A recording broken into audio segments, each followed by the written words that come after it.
Hello friends, welcome to pebbles. నేను మీతో చెన్నై సుధా. మన నేటికి చేయబోయేది పైనాపిల్ కేసరి. దీన్ని చూసిరంట ఒక పైనాపిల్ మనం సగం పండు ఎత్తేసి పైన ఉండే తొక్క మొత్తం ఎత్తిరిపోతాము.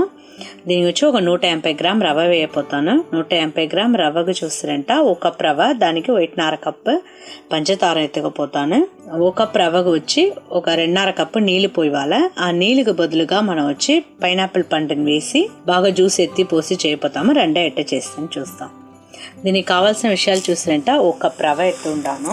ఒక కప్ రవ్వ వచ్చి బాగా నేను నెయ్యిలో వేయించి ఎత్తిపెట్టి ఉండాను. పైనాపిల్ పండు సహం వచ్చి చిన్న చిన్న ముక్కలుగా కట్ చేసి పెట్టి ఉండాను.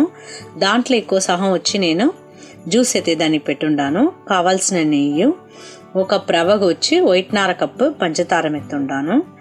తాలింపుకు చూస్తారంట జీడిపప్పు, ద్రాక్ష ఒక 10 జీడిపప్పు ఎత్తి పెట్టి ఉండాను. ముందు వచ్చి మనం అనాస్ పండుని వేసి మనం జ్యూస్ ఎత్తి పెట్టుకుంటాం. కొద్దిగా నీళ్ళు పోసుకోండి. దీంట్లో వచ్చి పంచదారం వేయవద్దు, వేయాలంటే దీంట్లోనే వచ్చి మనకు తీపి ఉంటుంది.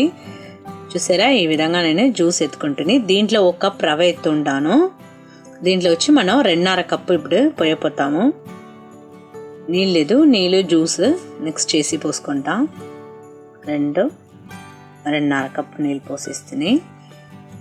దీన్ని కొద్దిగా మన రంగు వేసుకుంటాం, కలరు రెండు వేయవద్దు, కొద్దిగా వేసుకుంటాం. బాగా నీళ్ళు తెల్లిన తర్వాత మనం రవ్వ వచ్చి నేను నీళ్ళు వేయించి పెట్టి ఉండాను. బాగా నీళ్ళు తెల్లి వచ్చేటప్పుడు మనం రవ్వ వేసుకుంటాం.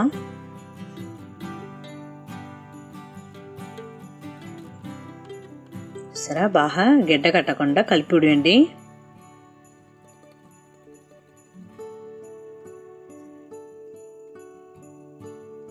బాగా గడ్డ లేకుండా మనం కలిపి ఉడిచేయాలి. ఇప్పుడు మనం పంచదార వేసుకుంటాం. దీంట్లోనే తీపి ఉండే వల్ల నేను ఇప్పుడు ఒక కప్ వేసేసి మళ్ళీ ఒక 1/2 కప్దా వేసి ఉండాను. ఎలాంటే మనకు అనాస్ పండ్లనే తీపి ఉన్ను. ఇప్పుడు ఏలక్కల పొడి కొద్దిగా వేసుకుంటాం మనం వాసనగా. ఇప్పుడు పంచదార మొత్తం కరిగిన తర్వాత బాగా గడ్డ లేకుండా కొట్టి ఉడ్చుకోండి. బాగా కలిపి ఉడివాల. ఇప్పుడు మనం చిన్న చిన్న ముక్కలుగా కట్ చేసి పెట్టుండే అనాస్ పండుని వేసుకుంటాం. అది కూడా మొత్తం బాగా కలిపి ఉడిచేయండి. చాలు. మనం ఇప్పుడు పొయ్యి ఆర్పేసి మనం నెయ్యిలో జీడిపప్పు, ద్రాక్ష వేసి తాలింపు పెట్టుకుంటాం. కరెక్ట్గా ఉడికిపోయింది రవ్వ. ఒక 4 చెంచా నెయ్యి పోసుకోండి. పోసేసి నెయ్యి కరిగిన తర్వాత జీడిపప్పు